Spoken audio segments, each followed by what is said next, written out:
Hello and welcome, my dear students. Today we are going to talk about something important that I have been teaching you for the last couple of days.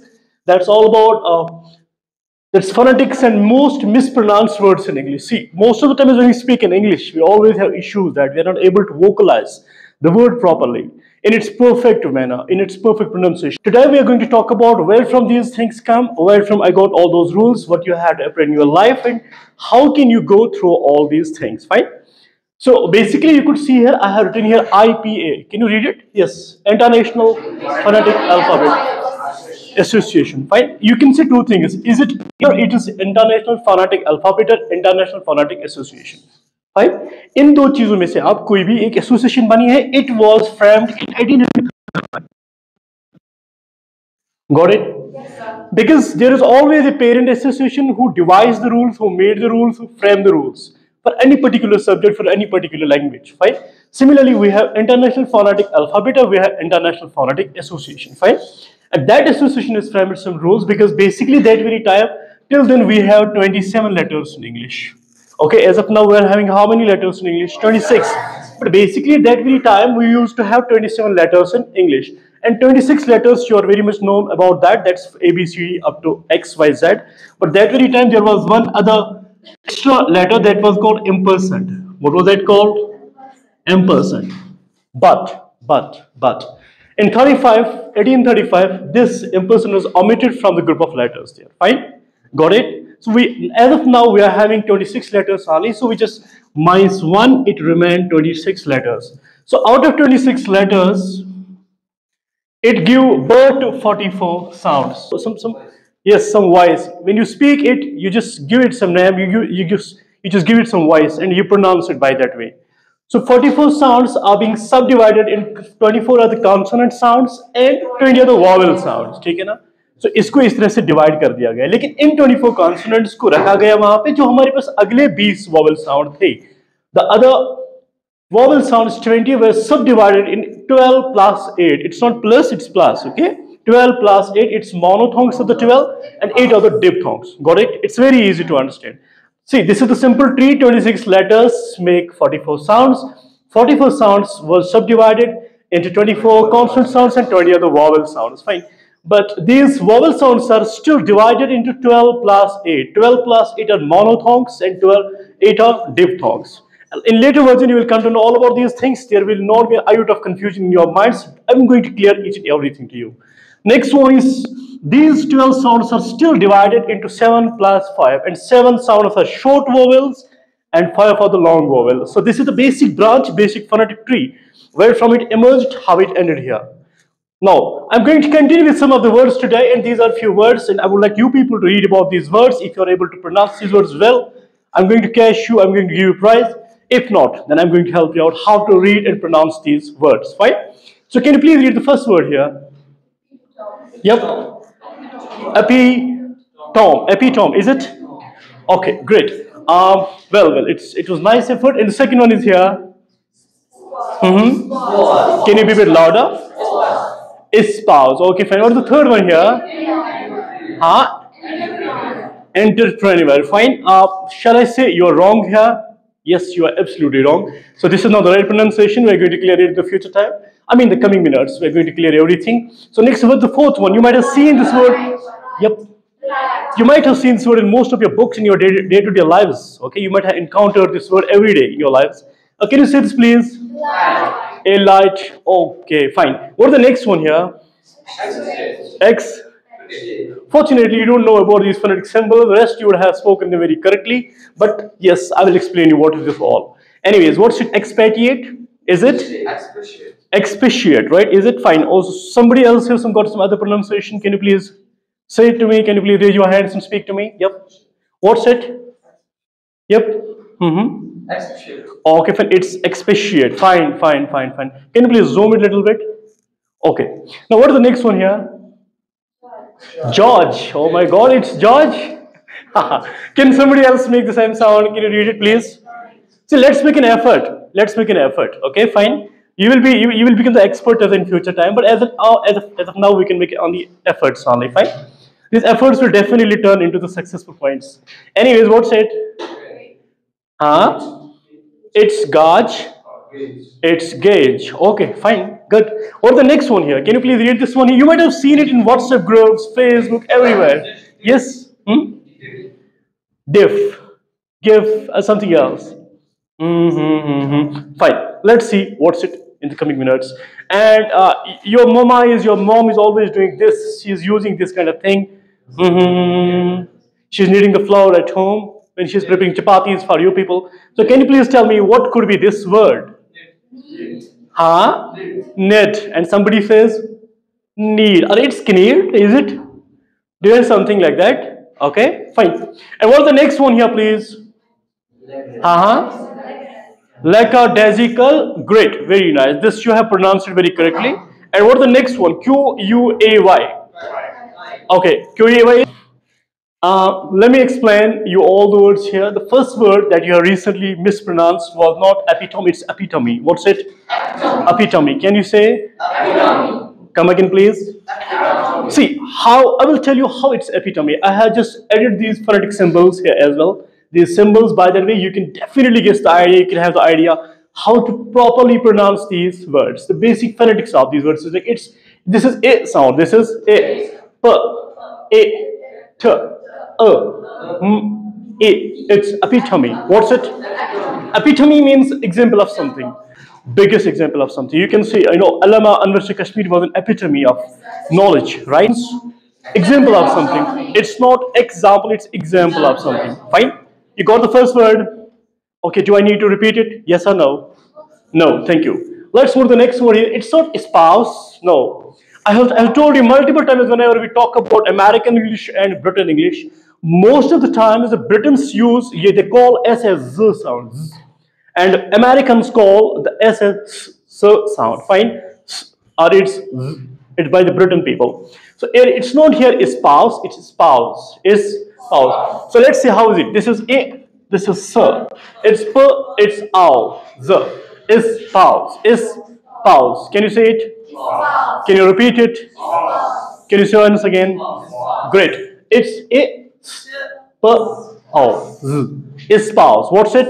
Is spouse. So spouse means to support an idea theory.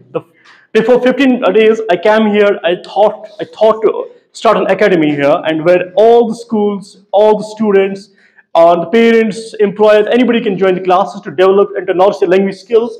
So I discussed the idea with some of the prominent figures of Kralpora, and they welcomed me by whole heart. And so it was, and they supported me by the idea. So it was their espoused nature because they support this idea what I put before those people, fine? So you can say espouse means to support an idea or a theory. It's not theory, it's theory. Okay, fine. The next one is here. Entrepreneur. It's not entrepreneur, it's entrepreneur. What's it? Entrepreneur. Can you say again? Yes, can you say once again? Since the onset of the Modi government, they had started the entrepreneurship in India. They have made it digital India. So let's appreciate Modi government for the same. Because they have started this. Everybody is nowadays dependent on his own work. Nobody is going to, now at least people you can see on the road searching and dirting for the government jobs. But yes, people are now completely involved in the entrepreneurship skills because they're starting their own startups where they are generating their own employment. Fine. So you can say entrepreneur. What's it? Entrepreneur. It's not entrepreneur. Entrepreneur means someone who owns their own business. It's not business, it's business. Because in business, you remain silent, so it's business. And S gives the sound of Z, it's business, fine? So someone who owns his own business, because one who makes his own startup, one who plans his own ideas and executes them in a business point, you can say that's entrepreneur. What is that? Great. The next one is not here, we call it elite class. It's not elite, it's elite class. Elite class are the people or the section of the society who are having the dominance on all other sections, fine? Some people are having very high reach. I mean, they are having much money and they are trying to dominate the rest of the people in the society, in the community, in the area, in the district, and anywhere they are living in. So that's what called elite. That's not elite, it's elite. It's E. This is E. When you put I, it becomes E. This is here E sound, then it's T. Elite. So it's not elite, it's elite here. So it's a group of people, not group, it's a group of people of high states. It's not stats, it's states. It's states. Now this is not expatriate, ladies and gentlemen, and my dear students. This is not expatriate. It's ex. See, it's a k s p a sh a t. It's expatriate. What's it?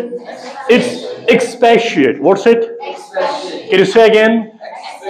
I want you to repeat once again, please. It's expatriate. So it looks like that it's expatriate or something. It's not basically that. If you see the proper pronunciation of these pronunciation skills, I mean symbols of this, we'll definitely come to know that it's not expatriate, it's expatriate. Expatriate means to talk or write in a great detail. When you write something, see, on the onset of every classroom, I assign you some topics to write on, and you write that very beautifully. You articulate the things perfectly. You develop the well-crafted ideas and jot down on your notebook. So you expatiate the things out. Fine. I give you an idea, you work on it, and finally we both are done. My job is done, your job is done. It's a dual process, teaching and learning process, and we accomplish the task successfully. Anyway, this is expatiate. It's expatiate means to talk or write in a great detail. जब आप किसी चीज को बड़े अच्छे से लिखते हो, बड़े समझ के लिखते हो और वेल क्राफ्टेड आइडिया, अच्छे आइडिया से उसको आप रोशनास करते हो, उसके बारे में आप थ्रू उस पे लाइट करते हो, तो you can see it's called as expatiate. Fine. Next one is not gauge. Like sometimes you have meter. It's a sort of, it's a sort of device that when you measure, the distance of something, 1 meter, 2 meter, 3 meter, 1 kilometer, 2 kilometers, 3 kilometers. By that way, you just do the things. So it's not gauge, it's gauge. What's it? Gauge. Can you say again? Gauge. Okay, man at the back, please. Can you read this? Excuse me. Can you read this, please? What's it? It's gauge. What's it? Gauge. A gauge is a device of measuring the level or pressure of something. When you will have to measure the level and pressure of something, you use a device that's called gauge. It's not gauge. Neither it's gauge. It's gauge. Can you say gauge? So now how it's gauge? Let me tell you what this is. G. This is A. This is A. This is J. J. It's J. Gauge. You will have to make your sound a bit rapid here. It's not gauge. It's gauge. It's gauge. Like sometimes you call language. You say image. You say village. You say passage. You say message. Similarly, you will have to be a bit rapid here. You will have to speak it like gauge. It's not gauge. Gauge. Fine. Next one. Can you please read this one? Beautiful one. You are using it most in your lives. You call it GIF. No, it's GIF. What's it? GIF. This is GIF. GIF. What's it? GIF. When you use the word GIF, you send someone a moving message. I mean, a moving image. You send a GIF to someone. You say sometimes hi, hello, assalamu alaikum, something else. You always, depending on your choice of sending what you write to the people, okay, how you chat with the people, okay, how you converse with the people while using social media or your text message or something else. So that very time, sometimes you end up your conversation by saying this, you put some, what's it? GIF. This is GIF. GIF. What's it? GIF. When you use the word GIF, you send someone a moving message, I mean a moving image. You send a GIF to someone. You say sometimes hi, hello, assalamu alaikum, something else. You always, depending on your choice of sending what you write to the people, okay, how you chat with the people, okay, how you converse with the people while using social media or your text message or something else. So that very time, sometimes you end up your conversation by saying this, you put some smile to it, you put some, wrong bus, some sad mood or something else, or sometimes you turn angry, so you send them an image, a moving image where there is some person who is very angry. You say, no, I'm not feeling well, I'm very much angry. So you can say it's GIF. What's it? GIF. Can we say again? GIF. Absolutely. So you got all these words properly? Oh, okay, fine. Thank you. And your mama is very much expertise in it. Okay. And she does these things at home. Even sometimes when you're at home, just you press something continuously. You press simultaneously something. It's not kinir. It's not nid. It's na-e-d. Can you say it? Na-e-d. Na-e-d. It's need. It's need. Okay, to knead the flour. You have flour at home. Flour in the sense, atta. Jab atta gunti hai wo. So we can say to press or work with the hands, because you use your hands properly, you mobilize your hands, you press something sometimes. Okay, fine. So that's called knead. Sometimes when you wash your clothes at your home, in the manual manner rather than the washing machine or the automatic style, but you sometimes knead those clothes, you just add some of your hand like this. Fine, that's called knead. And the next one is here. Sometimes you show your lazy approach. I mean, the lazy approach is that approach. You tend to be a bit lazy. You tend to be, the kind of person that I don't want to do this. Let that happen. What's going to happen? So you say it like this: let bygones be bygones. Jo hua so hua. I'm not going to be serious about the things. So that very time, your approach to do something, Your approach to achieve something is very weak. You are rather no more interested in that. You can say it was a lackadaisical approach. It's lackadaisical. It's so here it's l, it's a, it's a, it's a, it's z, it's a, it's k, it's l, it's lackadaisical. What is it? Lackadaisical means when you lack some interest to do something, you are lazy side that you're not interested in doing something. That way it's a lackadaisical approach. Can you say again? Lackadaisical. So you can say my brother is lackadaisical in his studies. He is never serious about things. So that's why, because he's getting very low marks in exams. So this could be the reasons, possible reasons. The next one is here. It's Q. It's Koi. It's Koi. Kai. Yep. Yes. Yes. Can you make the last effort? Yeah, I'm not taking you more time. Can you please take the last effort? Fine. Yes. Okay, fine. So this is not Koi, this is not QA, it's not something different, it's Ki. What's it? Ki. What's it? It's K, it's K. Like you say K, it's kite, king. Okay, chimera. Come on. Chemistry. So you say like this. Similarly, it's here K, E, key. What's it? Key. It's a place around the water for loading and unloading ships. You know what's ship? Okay, that's in water always to carry the things from one place to another place. You can see the Dal Lake or Vola Lake. Most times people used to do the business there. Okay, so as of now, Dal Lake or Vola Lake, they are very much decorated for the tourists and they are selling the things out there. You might have seen the videos on internet as well. So it's a place where these things are being loaded into ships and are unloaded back to the point. Fine. So this is called K. This is called key. Sorry, it's key. What's it? Key. So as of now, we have these 10 words, most beautiful 10 words, and most of the time we mispronounce them. And let me just make one more revision to it. The first one is epitome. What can you say? Epitome. It's not epitome, it's epitome. Second is not espouse, it's espouse. Espouse. Third one is not entrepreneur, it's entrepreneur. It's entrepreneur. What's it? Entrepreneur. Absolutely. Yes. The fourth one is not elite, it's elite. Can you say again? Elite. Very nice. And the next one is not expatiate, expatiate. You will have to be a bit fast here. Not ex, it's expatiate. What's it? Definitely yes. So nice, so nice. Of yours, you have got strong pickup. Okay, the next one is not gauge, it's not, it's gauge. Can you say gauge? Yes, Rashid, can you say it, please? Gauge. Okay, very nice. The next one is not gift, GIF. And the meanings are written here. You can just read and revise them at home continuously and listen until you got your vocals to practice it perfectly. Fine, to speak those words perfectly. The next one is not near. It's not neither. It's near. It's need. It's like you see the word need. Need same sound it, but the meaning is very different. So you can have say need. What's it? Need. And the next word, it's not lackadaisical. It's not something. It's lackadaisical. It's lekka. Not lek or lekka, it's lackadaisical. It's not, it's a lackadaisical. It's lackadaisical. Fine, great. And the last one is it's key. Okay, fine. So key means it's a place where the ships are loading their things here. So that was all from the phonetic side. Thank you so much for being the passionate listeners and very dedicated ones. Thank you so much, everybody.